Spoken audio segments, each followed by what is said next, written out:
yang menarik dan harus direnungi.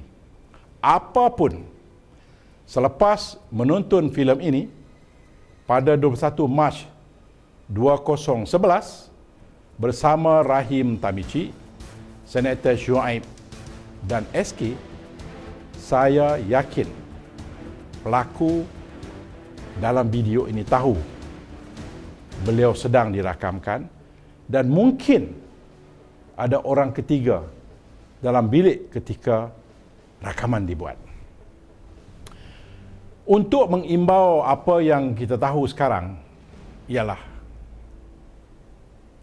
rakaman sengaja dihitam putihkan supaya wajah pelaku samar-samar. Namun susuk badan pelaku jauh berbeza dengan Datuk Seri Anwar Ibrahim. Perut yang boroi, hidung mancung, serta dada yang lusuh bukan perwatakan Anwar Ibrahim. Kemudian pelaku memakai cermin mata di awal rakaman. Datuk Seri Anwar sudah lama tidak memakai cermin mata kerana menjalani pembedahan mata. Kemudian Anwar juga memakai seluar panjang yang bertali pinggang. Pelaku dalam video tidak. Pelaku aksi lucah dan lelaki kedua begitu gairah menggunakan remote control yang dipercayai untuk mengawal rakaman yang dijalankan. Kemudian Anwar hadir di mahkamah untuk perbicaraan pada 21 Februari 2011 dan disiarkan gambarnya oleh akhbar tempatan pada 22 Februari 2011 dengan jelas menunjukkan rambutnya tidak digunting.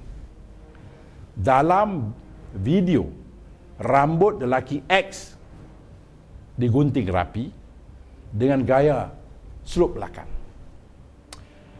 Kemudian bayang-bayang pada dinding adalah pantulan daripada lampu untuk menerangi pergambaran. Dan isteri dan anak-anak Anwar sendiri mengesahkan Anwar bersama mereka sejak pagi semasa di mahkamah hinggalah malamnya Anwar berada di rumahnya. Seperkara yang cuba dijadikan isu dalam kes ini adalah jam Omega, kononnya milik Anwar. SK mendakwa beliau telah merampas jam itu dari pelacur yang melayan Anwar dan jam itu diserahkan kepada polis. SK mencabar Anwar untuk bersumpah dan mendakwa kalau betul beliau bukan orangnya dalam video tersebut, beliau harus membuktikan jam itu bukan miliknya. Ini satu kenyataan yang kebudak-budakan. Saya dimaklumkan oleh pengedar sah jam Omega. Setiap jam Omega yang keluar dari kilang akan dibekalkan dengan sijil yang lengkap dengan nombor siri dan nama pembeli set tersebut. Maklumat pembeli dan di mana dan bila dibeli akan direkodkan. Sesiapa pun boleh menyemak asal-usul jam Omega asli dengan pembekalnya. Yang perlu polis lakukan ialah memberikan nombor siri yang tertera di belakang jam yang kononnya milik Anwar. Dalam beberapa minit, polis akan tahu siapa pemiliknya. Saya tahu siapa pemilik jam itu. Ianya milik SK. Oleh kerana itulah, polis tidak ada keperluan untuk menuntut supaya Anwar menyerahkan jam Omega-nya.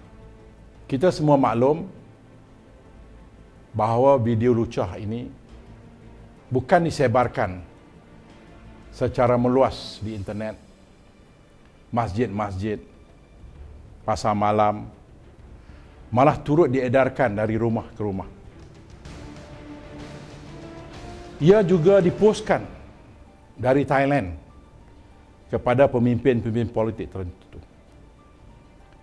Saya berpeluang membuat kajian sedikit ke atas beberapa bahagian video ini. Soal perut dan dada lusuh adalah amat jelas untuk kita semua membuat nandaian masing-masing. Anwar tidak memiliki fizik pelaku video berkenaan. Satu lagi aspek menarik ialah hidung pelaku. Rakaman ini menunjukkan pelaku memiliki hidung mancung. Anwar tidak dikurniakan dengan hidung mancung. Hidung beliau penyet ataupun pesek. Dari gambar-gambar ini jelas selain daripada susuk badan mereka, hidung Anwar dengan hidung pelaku jauh berbeza. Di Hollywood, ramai yang berhidung mancung. Pengarah dan pelakon Clint Eastwood adalah di antara mereka. Malaysia pun apa kurangnya. Malah Tan Sri Rahim Tamici sendiri berhidung mancung. Gambar-gambar ini menunjukkan 1001 kemungkinan yang kita perlu renung dan hayati tentang identiti sebenar pelakon dalam video lucah Datuk T ini. Baiklah, kita telah saksikan bukti-bukti nyata yang mendedahkan kebincangan dalam video lucah Datuk T yang cuba dikaitkan oleh UMNO dan Datuk T kepada Anwar Ibrahim. Pelakunya jelas bukan Anwar. Kalau bukan Anwar, persoalannya adakah persamaan iras wajah antara pelaku dalam video dan Datuk Seri Anwar boleh dirungkai. Tidak mustahil untuk seseorang dipaparkan sebagai individu lain jika segala kepakaran kosmetik dan make-up digunakan untuk mengubah wajah beliau. Tidak, tentunya tidak. Teknologi atau kepakaran ini boleh diperolehi tidak jauh dari Kuala Lumpur, hanya di seberang sempadan, iaitu di Thailand. Tetapi sebelum saya merungkai topik ini, mari kita dengar apa yang didedahkan oleh Muhammad Mati bin Abdul Rahim, seorang pegawai polis dan bekas pengawal peribadi Allahyarham Tan Sri Megat Jonet Megat Ayub. Saudara Mati memberi petunjuk pertama bahawa video ini mempunyai asal-usul dari Thailand. Beliau mendedahkan bahawa akibat marah dengan Anwar kerana tidak membantunya dalam sebuah kes saman 20 juta, SK memberitahunya beliau akan ke Thailand untuk melakukan sesuatu terhadap Anwar. Bila saya telefon dia, dia marah-marah. Datuk Seri Anwar ni tak guna, dah curi duit kita. Saya terkejut lah, pasal apa duit kita pula? Bukan saya, bukan ada kena-mengena pun, kan? Saya akan buat dia sampai jatuh. Ini ayat daripada mulut dia. Ni saya nak balik ni. Saya nak balik, saya nak pergi Siam, saya nak kumpulkan evidence untuk nak jatuhkan Datuk Seri Anwar. Kan, saya pun tak kata apa, dia kan cakap dalam telefon saja. Saya cuba dalam telefon saja, dia kata dia nak pergi di Siam, nak ambil evidence untuk nak jatuhkan Datuk Seri Anwar. Itu daripada mulut dia, dia cakap melalui telefon. Inilah perkara yang sebenar-benarnya. Saya lillahi ta'ala, tak ada siapa asut saya, tak ada siapa bagi seduit pun kat saya.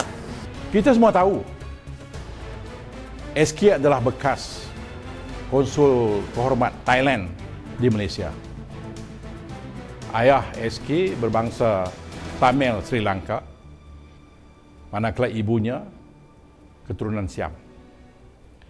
Pendedahan mati ini mendorong saya untuk menentukan sama ada teknologi mengubah wajah orang wujud di Thailand.